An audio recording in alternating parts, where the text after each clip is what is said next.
India's finest Medicover Hospital now opened exclusive hospital for women and children opposite Hightex Charminar. Medicover Women and Child Hospital. నమస్తే, welcome to RTV.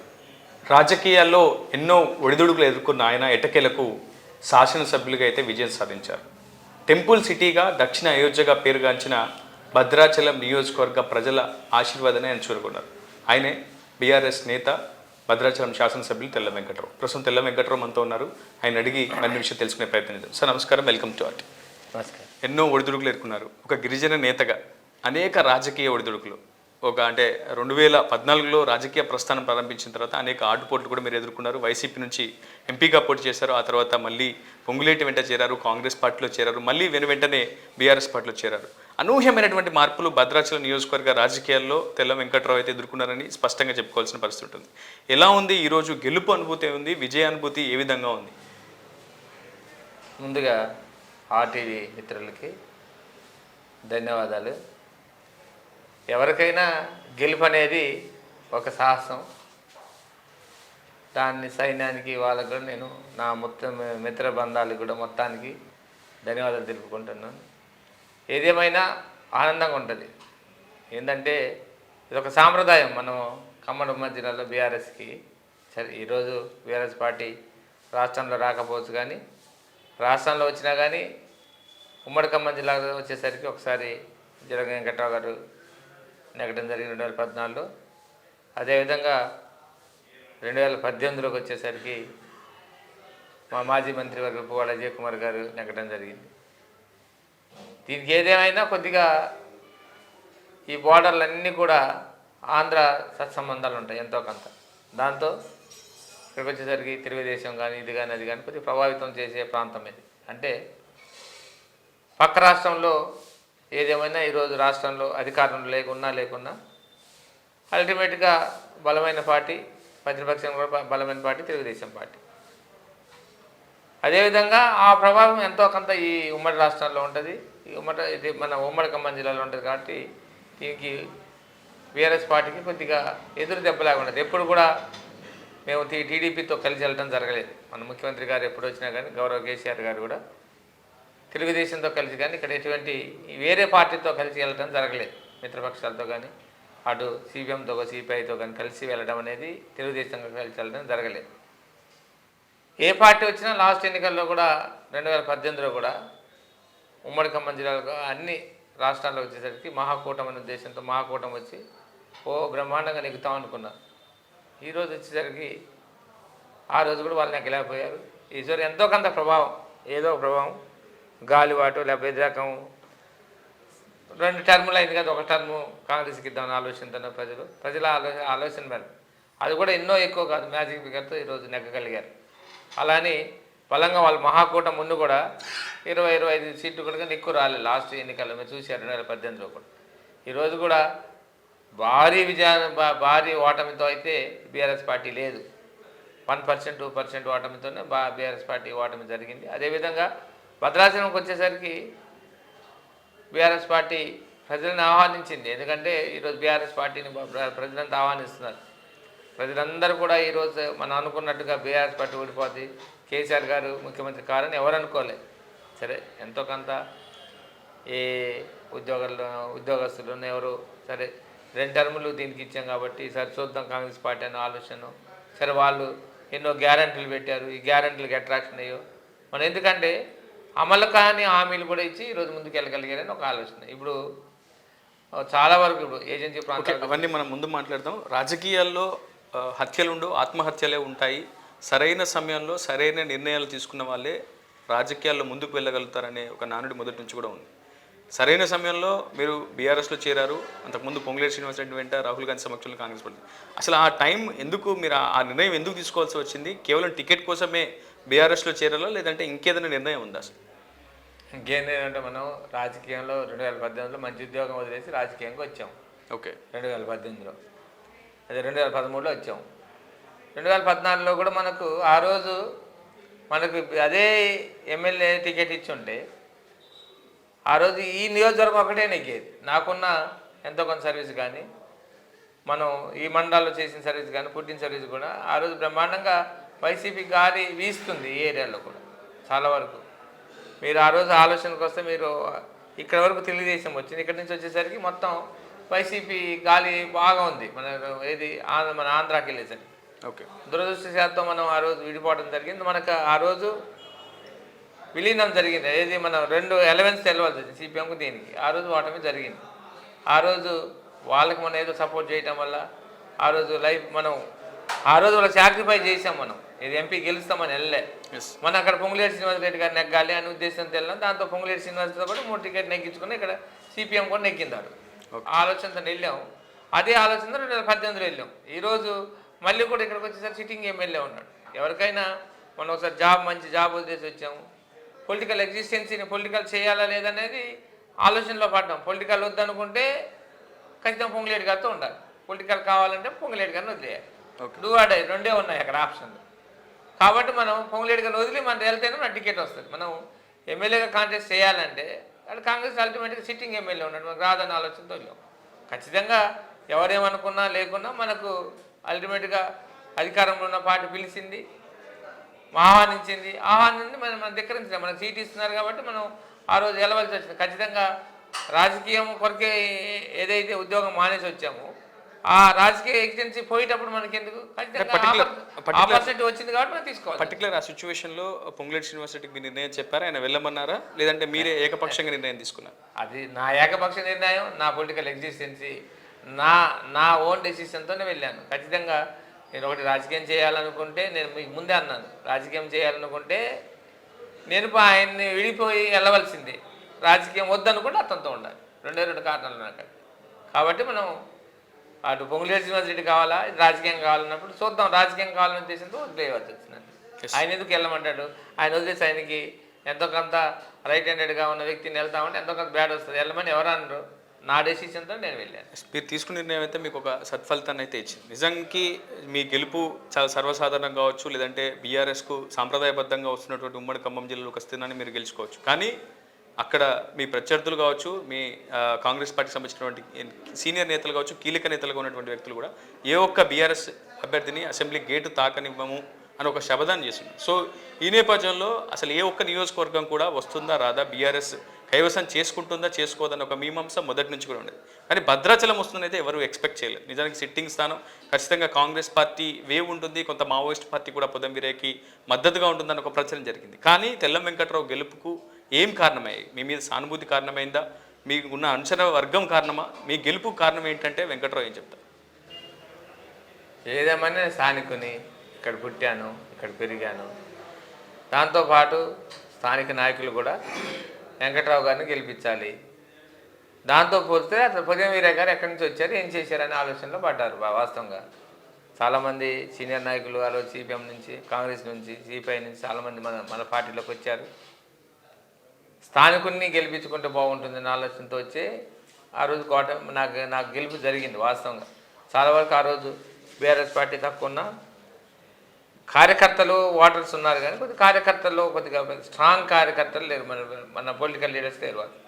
తర్వాత దుమ్మడికి వచ్చేసరికి రామప్రసాద్ గారు కానీ, రవి గారు కానీ, అలానే భద్రాచలం వచ్చేసరికి చాలా వరకు కాంగ్రెస్ నుంచి రావటం, ఈ బలాన్ని పెంచుకున్నాం. అలానే అనేక మండలాల్లో కూడా స్ట్రెంథనింగ్ ఉంది. ఆ రోజు మనం గ్రౌండ్ లెవెల్కి వెళ్ళడానికైనా కొన్ని అనేక ఫ్యాక్టర్స్ ఉన్నాయి. 8-9 ఫ్యాక్టర్స్ మనం ఓడిపోవటానికి ఆ ఫ్యాక్టర్స్ కారణమైంది 2018లో. ఆ రోజు కూడా బీఆర్ఎస్ పార్టీ బలంగానే ఉంది, కానీ కొన్ని కారణాల వల్ల మనం ఏంటంటే చిన్న కారణాలు, సరే పోడు భూములు అని ఇతర సమస్యలు, ఈ సమస్యలన్నీ తీర్చలేకపోయింది. ఈ ఎన్నికలు వచ్చేసరికి క్లియర్గా పోడు భూమి పట్టాలు ఇచ్చింది, రైతు బంధు ఇచ్చింది, రైతు బీమా ఇచ్చింది అన్న ఆలోచనతో ఆదివాసులు వచ్చారు. ఈరోజు ఖచ్చితంగా బీఆర్ఎస్ పార్టీ పట్టం కట్టాలి. ఇవే సంక్షేమ పథకాలు ఏజెన్సీ వ్యాప్తంగా బీఆర్ఎస్ గవర్నమెంట్ ఇంప్లిమెంట్ చేసింది, కానీ అక్కడ ఎక్కడ రాని సత్ఫలితం భద్రాచలం నియోజకవర్గంలో ఎందుకు వచ్చిందంట? కొన్ని ఫ్యాక్టర్స్ ఉన్నాయి వాస్తవంగా చెప్పాలనుకుంటే. అంతేనా? డబ్బు ప్రభావం బాగా చూపించిందంట. డబ్బు మనం ఏం ఖర్చు పెట్టలేదు, మనకు అందరితో పోలిస్తే. చివరికి మీ ఆసుపత్రి కూడా తనఖా పెట్టి డబ్బులు తీసుకొచ్చి పంచారని ఒక ప్రచారం కాదా? నిజంగా ఎందుకు తనఖా పెడతాం? ఇక్కడ తనకు ఏజెన్సీ ప్రాంతాన్ని దీన్ని ఇప్పుడు 10 కోట్లు 20 కోట్లు అయిందనుకో, ఈ తలక మార్చింది ఎవడు కూడా దీన్ని అద్దెకి తనఖాకి తీసుకోడు. ఇక్కడ అది ప్రత్యర్థులు అన్ని మండలాల్లో డబ్బులు పంచారు, మీరు పంచలేదా? మీ ప్రత్యర్థులు అన్ని చోట్ల డబ్బులు పంచారు, మీరు పంచలేదు. డబ్బు ఎందుకు పంచుతారండి? డబ్బు ఓటకి ఏమైనా ఖర్చులు ఉంటే ఇస్తారు. ఎవరు డబ్బు పంచలేదు, డబ్బు పంచడానికి కూడా ఎవరు ముందుకు రారు. డబ్బు పంచడానికంటే వాళ్ళు పంచి ఉంటారు కాంగ్రెస్ వాళ్ళు, ఎందుకంటే ప్రతిపక్షాలుగా పంచి మేమే సంక్షేమ పథకాలే నాకు పనిచేసి నేను అనుకుంటున్నాను. ఒకటే హామీ ఇచ్చాను ప్రజలకి, ఒకసారి ఛాన్స్ ఇవ్వండి అభివృద్ధి చేసి చూపెడతాను, అభివృద్ధి సంక్షేమం. ఈ ఉదయం వీరయ్య గారు ఉన్నారు ఏం చేశారని అడిగాను నేను. క్వశ్చన్ ఏంది, నాకు క్వశ్చన్ ఒకటే, ఎన్నో సంవత్సరాలు 70 సంవత్సరాల స్వతంత్రం ప్రతిపక్షాలు పరిపాలించింది, ఒకసారి నాకు ఛాన్స్ ఇవ్వండి, నేనే చదువుకున్న వ్యక్తిగా లోకల్ వ్యక్తిని ఒకసారి ఛాన్స్ ఇవ్వండి, నేను అభివృద్ధి చేసి చూపెడతానని చెప్పాను. అభివృద్ధినే ఆలోచన ప్రకారం వెళ్ళాను, కానీ డబ్బు ప్రభావితం అలా అనుకుంటే కాంగ్రెస్ పార్టీ నీళ్లు చల్లినట్టు చల్లింది, వర్షం కురిపించింది.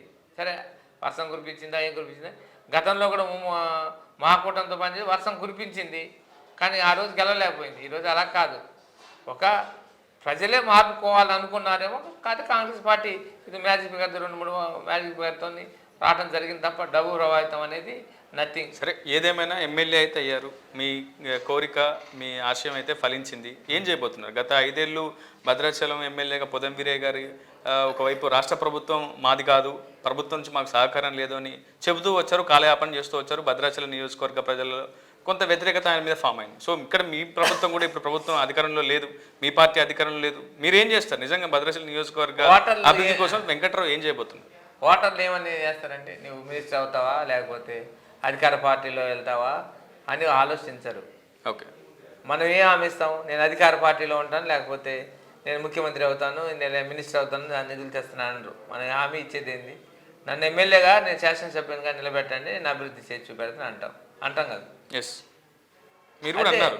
నేను కూడా అంటాను ఖచ్చితంగా. ఈరోజు కూడా ఆయనలాగా నేను అధికారంలో లేను, నిధులు తేను అంటాం లేదు. ఖచ్చితంగా ప్రభుత్వం ఫైట్ చేస్తాను. ఏంటి, అన్ని నియోజకవర్గాల అభివృద్ధి సమానంగా చేసే బాధ్యత ఏ ప్రభుత్వం ఉన్నా ఉంది, బాధ్యత ఉంది. ఆ బాధ్యత నెరవేర్చవలసిందే ప్రభుత్వం. అలా అని ఆ మంత్రి దగ్గర నేను ముఖ్యమంత్రి గారి దగ్గరికి వెళ్తాను, అంటే ఏజెన్సీ అంటే నీ తెలంగాణ ప్రాంతం ఇది భద్రాచలం నియోజకవర్గం ఇది కాదని నేను అడుగుతాను ప్రతిపక్షంలో ఉంటే. ఓకే, అంటే గతంలో మీ ప్రభుత్వం కేవలం మీ ప్రాంత ఎమ్మెల్యేలకు మాత్రమే నిధులు సమకూర్చింది, మిగతా ప్రతిపక్ష పార్టీకి సంబంధించినటువంటి ఎమ్మెల్యేలకు నిధులు సమకూర్చలేదన్న ఒక ఆరోపణ గతంలో మీ ప్రభుత్వం ఎదుర్కొంది. కాబట్టి అదే ఆనవాయితీగా ఇప్పుడున్న ప్రభుత్వం కూడా చేస్తే నిజంగా భద్రాచలం నియోజకవర్గ అభివృద్ధి సాధ్యమవుతుందా? నిజంగా మీరు ఏం చేయబోతున్నారు? అసెంబ్లీ వరకే పరిమితం అవుతారా? ముఖ్యమంత్రిని కలిసి మెమోరాండాలకే పరిమితం అవుతారా? అంతకు మించి వెంకట్రావు ఏమైనా చేస్తారా? ఏమంటానండి, ఇప్పుడు శాతకాంతం అన్నట్టు మంగళవారం అన్నాడట, అట్లా కాదు నేను అనేది. ఇప్పుడు తక్కువ ఉంది ములుగులో, ఈరోజు ములుగు వెళ్ళి చూడండి, ఎన్ని మెడికల్ కాలేజీలు వచ్చినాయి, అభివృద్ధి వచ్చిందా లేదా? ఎస్, అభివృద్ధి వచ్చి మీరు చూడండి ఒకసారి, మీరు అన్ని స్టేట్ వైజ్ తిరుగుతున్నారు కదా. బట్టి గారి దగ్గర ఇప్పుడు ఆయన ప్రతిపక్షంలో ఉన్నాడు కదా, ఆయన డెవలప్ అయిందా? బట్టి గారు ఓట్లు వేశారు కదా, సీతక్క ఓట్లు వేశారు కదా. 100% కదా. వై ఈ not is pulling that development? నీకు చేత కాలేదు ప్రభుత్వం మీద నిందేశావు నువ్వు. ఓకే, షుడ్ ఆస్క్, ఎన్ని మెమోరాండాస్ ఇస్తారని చూపెట్టమనండి. ఆయన ఏ మంత్రికి ఏ మెమోరాండా ఇచ్చాడు, ఏ ముఖ్యమంత్రికి ఏ మెమోరాండా ఇచ్చాడు ఒకసారి నాకు చూపెట్టమని. అంటే కనీసం రివ్యూ మీటింగ్లకు నన్ను పిలవలేదు, ముఖ్యమంత్రి వచ్చినప్పుడు నన్ను ఇన్వైట్ చేయలేదు. ఎవరు పిలవాలండి? మనం ఎన్ని మెమోరాండాలు ఇచ్చినా 100 కోట్లు ఇస్తామని హామీ ఇచ్చారు, 1000 కోట్లతో శాశ్వత మనం పదే ఆయన అధికార పార్టీ ఒకసారి వెళ్ళాలి, మనం అధికారం లేని 10 సార్లు వెళ్ళాలి. ఓకే, ఏం జరిగింది? మొన్న మంత్రులను కలిసారు మీరు కూడా, వెంకట్రావు గారు రీసెంట్గా మంత్రులను కలిసి అభివృద్ధి చేయండి అని అడిగాను. ఏమన్నారు? స్పందన ఏంటి? ఖచ్చితంగా అభివృద్ధి చేస్తానన్నా, నేనేం అభివృద్ధి చేయను. ఇప్పుడు అభివృద్ధి చేయకపోతే మేమే ఎండగడుతున్నాం. ప్రజలు మా నియోజకవర్గంలో ఉన్న నాకు ఎవరైతే ఓటేశారో, నాకున్న నాయకులు ఎవరున్నారు, మళ్ళీ నేను గెలుస్తాను ఖచ్చితంగా. మళ్ళీ గెలవడానికి అదే ఆయుధం. ఏదైతే డెవలప్ చేయలేదో నేను అడిగి వాళ్ళు నిధులు ఇవ్వకపోతే అదే ఆయుధంగా మలుస్తాను ఖచ్చితంగా. ఓకే, అంటే ఈ నియోజకవర్గం ఇది కాదా అని అడుగుతాం, ఖచ్చితంగా ప్రశ్నిస్తాం. ఖచ్చితంగా అధికార పార్టీని ప్రశ్నించే గొంతుంది. మాకు కూడా సీనియర్ నాయకులు వచ్చారు, వాళ్ళ సలహాల మేరకు మేము వెళ్తాం, మేము ప్రశ్నిస్తాం. మీ నియోజకవర్గం కాకపోతే మమ్మల్ని వదిలేయండి, యూనియన్ టెరిటరీ కానీ మేము వదిలేయండి. మీ చేత కాకపోతే ఊరి ప్రతిపక్షంలో వస్తుందని మళ్ళీ మన ప్రతిపక్షంలో వచ్చింది. ఏ ప్రభుత్వానికైనా ప్రతిపక్షంలో ఉన్నా అడుక్కు రావాలి, చేయాలి. ఇప్పుడు నిధులు సాగునీరు మీదే వెళ్ళాం. ఫర్ ఎగ్జాంపుల్ మీరు క్వశ్చన్ వేసారు కానీ నేను చెప్తున్నాం. సీతమ్మ బ్యారేజీని మేము 400 కిలోమీటర్ల వరకు 300-400 కిలోమీటర్లు తీసుకెళ్తున్నాం. 500 కిలోమీటర్లు ఎందుకు ప్రశ్నిస్తాం? మాకు నీళ్ళు ఇవ్వకపోతే అసలు బ్యారేజీని సాగనేమో. మేము ఖచ్చితంగా మా ప్రభుత్వం ఉన్నా మేము డిపిఆర్ మా నాయకులు అప్పట్లో సబ్మిట్ చేశారు. ఏది దుమ్మోడ మండలం కానీ చెర్ల మండలాన్ని కానీ మా వాటా కింద మా మండలాన్ని నుంచి వెళ్తుంది గోదావరి. ఈ సాగునీరు మనకి ఇప్పుడు ఈరోజు మేము ఫైట్ చేసేది కూడా మా ప్రజలకు కావాల్సిన సంక్షేమ పథకాలు రొటీన్ వచ్చే నేను ఫైట్ చేసినా రాకుండా ప్రభుత్వం ఇప్పుడు ఫ్రీ బస్సులు పెట్టింది. అది మా ప్రభుత్వం వాళ్ళు బీఆర్ఎస్ వాళ్ళు ఎక్కుతారు, కాంగ్రెస్ పార్టీ వాళ్ళు ఎక్కుతారు. అవి నథింగ్. అవి మనం చేయవలసిన ప్రభుత్వాన్ని ప్రజలకి ఏంది మన హామీలు సాగునీరు త్రాగునీరు అన్నాం. సాగునీరు ఇంపార్టెంట్ అనుకున్నాం, సాగునీరు ప్రజలకు కావాలనుకున్నాం. సాగునీరు గురించి ఖచ్చితంగా ఫైట్ చేస్తాం. ఎక్కడెక్కడ ఉందో ఖచ్చితంగా మేము డిపిఆర్ సబ్మిట్ చేస్తాం. ప్రజల వైఫల్యాన్ని మేము చూపెడతాం రేపు ఖచ్చితంగా. మా వైఫల్యం కాదు, నేను ప్రతిపక్షంలో ఉన్నంత మాత్రం చేయలేదని ఎవరిని క్వశ్చన్ వేసారనుకోండి, నేను ఇచ్చానా లేదా అడిగినా లేదా కాబట్టి మళ్ళీ నాకు ఓటు వేయండి అని ఖచ్చితంగా చెప్తాను. నేను అడిగింది ప్రజలకు తీసుకెళ్తాను, ప్రజలే వైఫల్యాన్ని చూపెడతాను. ఎందుకు కమ్యూనిస్ట్ పార్టీలు ఉండే ఇంతకుముందు అడగలేదా? ఇప్పుడు రాజయ్య గారు ఉన్నారు, సిపిఐ అంటే కమ్యూనిస్ట్ పార్టీలో ఇప్పుడు నాతో సిపిఐ పార్టీలు కూడా ఈరోజు కలిసి వచ్చినాయి. ఈరోజు నిలదీసి కరిగారు కాబట్టి చాలా సంవత్సరాలు ఈ ఏజెన్సీ ప్రాంతాల్లో ప్రజల పక్షాన్ని నిలబడి క్వశ్చన్ వేయగలిగినాయి కాబట్టి ఈ నియోజకవర్గాలలో ఈ ఏజెన్సీ ప్రాంతాల్లో నిలబడగలిగినాయి. ఈరోజు అదేవిధంగా మన ప్రతిపక్షంలో ఖచ్చితంగా ప్రశ్నిస్తాం, అడుగుతాం, తెస్తాం. తేవకపోతే మాత్రం వాళ్ళకి నిజంగా ప్రజలే బుద్ధి చెప్తారు ప్రభుత్వం. ఈ నియోజకవర్గానికి ఖచ్చితంగా మళ్ళీ మేము కైవసం చేసుకుంటాం. చూద్దాం అది కూడా ఎంతవరకు సాధ్యమవుతుందో, ముందు ఎంతవరకు సాధ్యమవుతుందో చూద్దాం. ఇంతకీ ఎప్పుడు కాంగ్రెస్ పార్టీలో చేరబోతున్నారు వెంకట్రావు? పార్లమెంటు ఎన్నికల ముందే చేరుతారా, లేదంటే ఫలితాలు వచ్చిన తర్వాత చేరుతారా? మళ్ళీ కాంగ్రెస్ పార్టీ అత్యధిక స్థానాలు గెలుచుకున్నాక? నా పేరు ఉదయ్ అండి. ఉదయ్, నేనేమన్నాను? ఓకే, ప్రతిపక్షం నుండి ప్రతిపక్ష నాయకుడిగా మేము ప్రశ్నిస్తామన్నాను. కాంగ్రెస్ లో చేరుతాను అనలేదు నేను. ఏ రాజకీయ నాయకుడైనా అదే చెప్తాను. ప్రజల తరపున ప్రతిపక్ష నాయకుడిగా ప్రజల తరపున నేను ప్రశ్నిస్తానన్నా. ప్రశ్నించే గొంతుగా నేను నిలబడతాను, అభివృద్ధి చేసి చూపెడతాను అంటున్నాను ఈ రోజు కూడా. కానీ కాంగ్రెస్ పార్టీలో జాయిన్ అవుతాను అనలేదు. దానికే కట్టుబడి ఉంటే ప్రాబ్లం లేదు. ఎందుకంటే నిజంగా మిమ్మల్ని ప్రజలు బీఆర్ఎస్ పార్టీ తరపునే చూశారు, బీఆర్ఎస్ పార్టీ లీడర్ గానే చూశారు, అంతే. మిమ్మల్ని బీఆర్ఎస్ పార్టీ నేతగా అభ్యర్థిగానే ఆశీర్వదించారు. సో అక్కడి వరకు మీరు కట్టుబడి ఉంటే ప్రాబ్లం లేదు. కానీ నిజంగా ఎందుకంటే అవతల పొంగులేటి శ్రీనివాసరెడ్డి ఖచ్చితంగా ఏ రోజైనా గాలం వేయాల్సిందే, ఖచ్చితంగా వెంకట్రావుని తిరిగి కాంగ్రెస్ పార్టీలో చేర్చుకోవాల్సిందని ఒక ప్రచారం చాలా గట్టిగా జరుగుతుంది కదా. వెంకట్రావుకి పొంగులేటికి అంత పెద్ద ఆత్మీయ అనుబంధం కూడా ఉంది కదా గతంలో. సో ఎక్స్పెక్ట్ చేయొచ్చు కదా. ఉదయ్ గారు నేను అంటున్నా, నేను సీనియర్ నాయకులు కూడా చాలామంది సీనియర్ నాయకులు పార్టీ మారి నాతో ఒక విశ్వాసంతో పార్టీ మారి వచ్చారు. వాళ్ళ మనోభావాలని దెబ్బతీయను నేను. వాళ్ళేది బీఆర్ఎస్ పార్టీకి ఓటు వేయడానికి వాళ్ళు వచ్చారు, కానీ వెంకట్రావుకి ఓటు వేయడానికి రాలే వాళ్ళందరూ. ఓకే, నా ఒకటి నిర్ణయం కాదు అది. ప్రజలు బీఆర్ఎస్ పార్టీకి అయితేనే సాధ్యం అవుతుంది అనుకున్నా. సరే, దురదృష్టం మేము ఓడిపోయాం. ఈరోజు ఓడవచ్చు, నెక్స్ట్ 4 సంవత్సరాల్లో మళ్ళీ బీఆర్ఎస్ పార్టీ రావచ్చు. 4 సంవత్సరాలు వస్తుందా లేదంటే 6 నెలల్లోనే కూలిపోతుంది అంటున్నారు కదా మీ పార్టీ నేతలు. కేవలం 1.25% మాత్రమే ఓట్ బ్యాంక్ తేడా, ఏ క్షణమైన ఈ ప్రభుత్వం కూలిపోవచ్చు అని బ్లాక్మెయిల్ కూడా చేస్తారు. ఎగ్జాక్ట్లీ కూలుతుందా కూలలేదని వాళ్ళు నిలబెట్టుకోవాలి, అది మా సమస్య కాదు. ఓకే, ప్రజలకు ఏవైతే హామీలు ఇచ్చారో హామీలు తీర్స్తే వాళ్ళు నిలబెట్టుకోగలుగుతారు, హామీలు తీర్చకపోతే వాళ్ళకి కూలుతారు. నేనేను వాళ్ళని కూలిపోమన్నట్లే. ప్రజలు వాళ్ళకి పట్టం కట్టారు, ఏ అయితే హామీలు ఇచ్చారో 6 గ్యారెంటీలు 7 గ్యారెంటీలు 4 గ్యారెంటీ, ఆ గ్యారెంటీలు అంటే బ్రహ్మాండం నడుపుతారు. నేనేం కానట్లే. నేను ఈరోజు బీఆర్ఎస్ పార్టీ సంక్షేమ పథకాలు చేయక ఓడిపోలే. ప్రజలు ఏంటి ఇంకా మెరుగ్గా ఇస్తారేమో ఈ పార్టీని, మెరుగైన ఇవి ఇచ్చింది, ఏది హామీలు ఇచ్చింది, హామీలు నెరవేర్చకపోతే ప్రజలే కూలగొడతారు. మనం కూలగొట్టక్కర్లే. మనం ఎందుకు కూలగొట్టాలి? ఇప్పుడు ప్రభుత్వాన్ని ప్రజలు చూస్తూ ఉంటారు కాబట్టి ఖచ్చితంగా ప్రజలు ఎదురు చూస్తున్నారు. ఏం చేస్తే అబ్జర్వ్ చేస్తున్నారు. 6 నెలల్లో ప్రజా వ్యతిరేకతను బట్టే నడుస్తుంది ప్రభుత్వం కూడా. మీరు ప్రభుత్వంలో ఉన్నప్పుడు, మీ పార్టీ అధికారంలో ఉన్నప్పుడు గృహలక్ష్మి కావచ్చు, దళిత బంధు కావచ్చు, బీసీ బంధు కావచ్చు, ఇలాంటి అనేక సంక్షేమ పథకాలు ఇంప్లిమెంట్ చేశారు, అప్లికేషన్స్ కూడా తీసుకున్నారు. చాలా దరఖాస్తులు గత ప్రభుత్వం మీ దగ్గర ఉన్నాయి. సో ఇప్పుడు ఆ కొత్త ప్రభుత్వం ఏర్పాటైంది. ఆ సంక్షేమ పథకాల ఇంప్లిమెంటేషన్కి సంబంధించి అసలు ఏం జరుగుతుంది? ఇప్పటికీ దళిత బంధు ఇంప్లిమెంట్ అవుతుందా లేదా అని ఒక మీమాంస కొనసాగుతుంది. గృహలక్ష్మి, బీసీ బంధు, ఇలా అనేక సంక్షేమ పథకాలకు సంబంధించి ఒక క్వశ్చన్ మార్క్ ఇంకా ఏర్పడుతోంది. ఏ ప్రభుత్వం అయినా ఒక సంక్షేమ పథకం పెట్టారంటే ఆ సంక్షేమ పథకం నడపాల్సింది. కళ్యాణ లక్ష్మి పెట్టాం, కళ్యాణ లక్ష్మి నడపాల్సిందే కదా.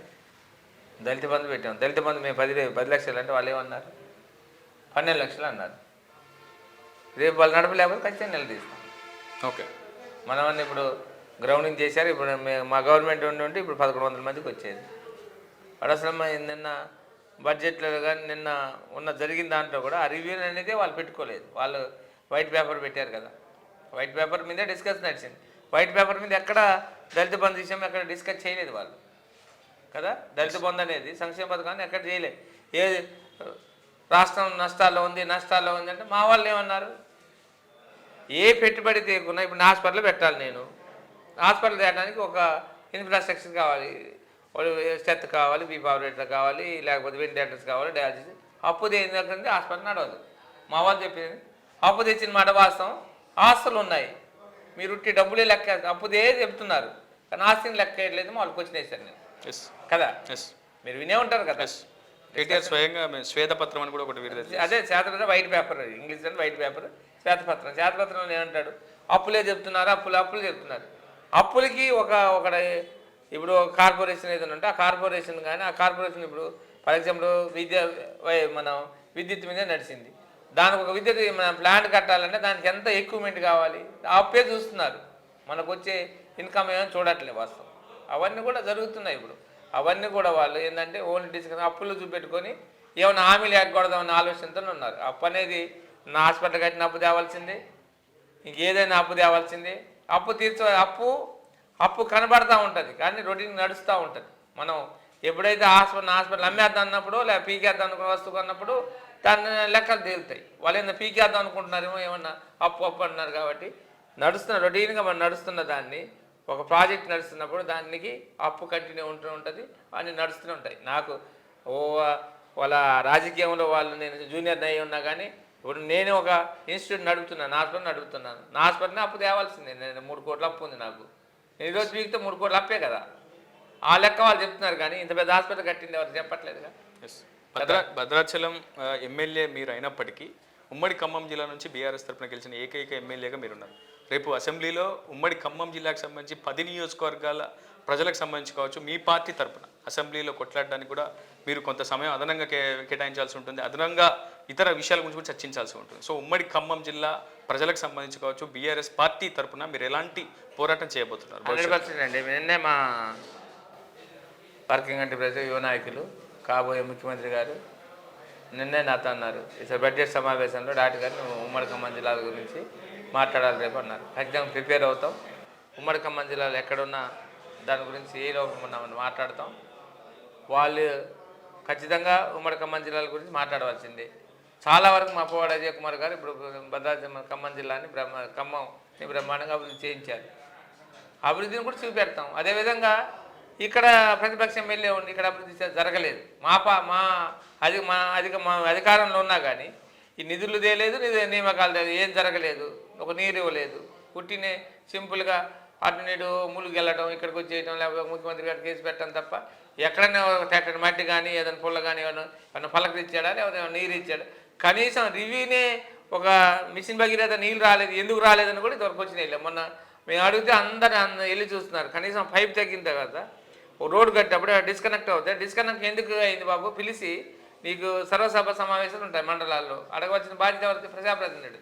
నీవు చిన్న అయిపోయిన ప్రాజెక్టుని కూడా నువ్వు ఒక స్కీమ్ను కూడా నువ్వు దాన్ని కనెక్టివిటీ ఇవ్వలేకపోతున్నావు అంటే నీ అసమర్థత. ప్రజాప్రతినిధి నువ్వు అధికారులను పిలవాలి, రివ్యూ చేయాలి, ఇవ్వాలి. నీ బాధ్యత వైఫల్యం అయిపోయి నువ్వు ఇక్కడ జరగలేదు. ఖచ్చితంగా ఇలాంటి అడుగుతాం. రేపు అడగకుండా ఖచ్చితంగా మా అధిష్టానం ఇస్తుంది, మా వర్కింగ్ కమిటీ ప్రెసిడెంట్ గారు కానీ మా పార్టీ సూచన మేరకు ఖచ్చితంగా నీ నియోజకవర్గాలు ఏముందో మనం ఈ 10 నియోజకవర్గాల గురించి నేను అడగడానికి నాకు స్కోప్ ఉంది. ఖచ్చితంగా మా వర్కింగ్ కమిటీ ప్రెసిడెంట్ గారు కూడా బడ్జెట్ సమావేశాన్ని మాట్లాడాలని అన్నారు. ఖచ్చితంగా బడ్జెట్ సమావేశాలు మాట్లాడతాం, అడుగుతాం కూడా.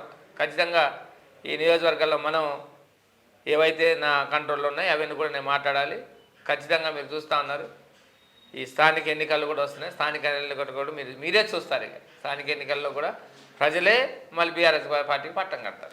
థ్యాంక్ యూ వెంకట్రావు గారు. చూసారుగా మొత్తంగా ఈ 5 ఏళ్ల పాటు అసెంబ్లీలో ప్రతిపక్ష గొంతుకను అవుతానంటున్నారు భద్రాచలం నియోజకవర్గ ఎమ్మెల్యే డాక్టర్ తెల్లం వెంకట్రావు. ఖచ్చితంగా భద్రాచలం నియోజకవర్గ ప్రజల ఆశీర్వాదం పొందిన తాను ఖచ్చితంగా ఈ నియోజకవర్గ అభివృద్ధి కోసం ప్రభుత్వంతో కొట్లాడైనా సరే సంక్షేమ పథకాల అమలు విషయంలో కావచ్చు, నిధుల విడుదలలో కావచ్చు, తన ప్రయత్నం తాను చేస్తానంటున్నారు. ఇది వీడియో నేను స్నేహితులతో రిపోర్టర్ ఉదయ్, RTV భద్రాచలం.